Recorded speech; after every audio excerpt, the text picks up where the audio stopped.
the Raptors all of a sudden have won 5 in a row.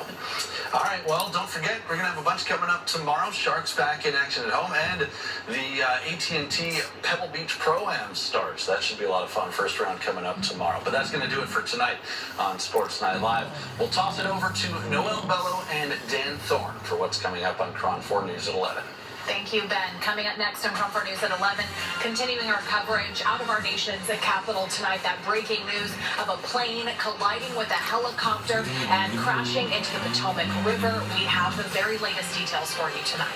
We're also going to be taking a look at how this crash is affecting flights at San Francisco International and how San Francisco Mayor Daniel Lurie is making progress fighting against the city's fentanyl crisis. Dan Thorne. And I'm Noel Bello. We will see you after the break.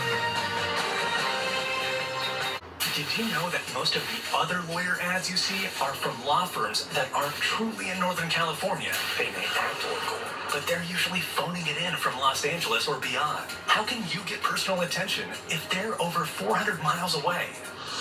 Call Berg Injury Lawyers, a Northern California original. For over 40 years, we've been helping people of this community, and we're here for you now. Get Berg, 1-800-400-BERG.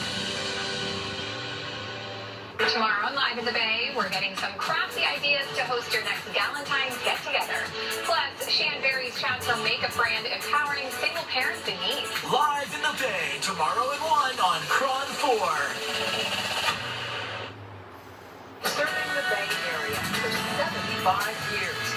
KRON 4. And now, live from the Bay Area's local news station, KRON 4 News at 11.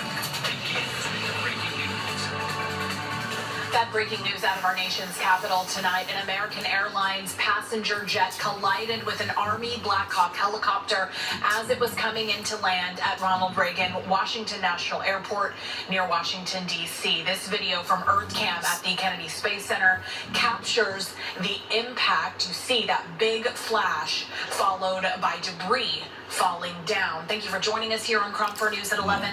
I'm Noel Bello. And I'm Dan Thorne. A massive search and rescue effort underway right now in the Potomac River. This crash happening around 9 p.m. Eastern time. We're going to be taking a live picture right now of the scene. A huge response. Multiple law enforcement agencies are out there right now. They've been out there for hours. There have been multiple fatalities reported, and that's according to a person that is familiar with the matter, but that precise number of victims still unclear at this hour. And it has been 5 hours of search and rescue efforts. It is cold out there tonight, but those crews have remained on scene looking for anyone in the water there. American Airlines has confirmed that there were 60 passengers on board, as well as 4 crew members. That was American Eagle Flight 5342. It's a regional flight from Wichita, Kansas to D.C. Earlier tonight, there was a press conference. Kansas Senator Jerry Moran saying he's taken that flight many times. He actually lobbied for that flight to be added to the schedule. The route only been flying for about a year. Yeah, so let's take a look at a map right now. This is from FlightAware. It shows the plane's flight path. It took off from Wichita at 5:22 p.m. Central Time, which is around 3:22 our time. It was set to land at Reagan National Airport about 3 hours later at 8:55 Eastern, but as this map shows, the plane ended up colliding with that helicopter and ended up in the river. All of the flights that are coming in and out of Reagan have been canceled until at least 11 a.m. Thursday. We want to go right now to KRON 4's Sarah Stinson, who's been following the very latest on this crash tonight. She joins us in studio now with more. Sarah? People across the country are anxiously waiting to hear if there are any survivors. This picture taken by the Getty Images photographer shows a part of the aircraft. I mean, take a look at this. Just mangled up metal is what's left. It's been, as she said, 5 hours since this crash.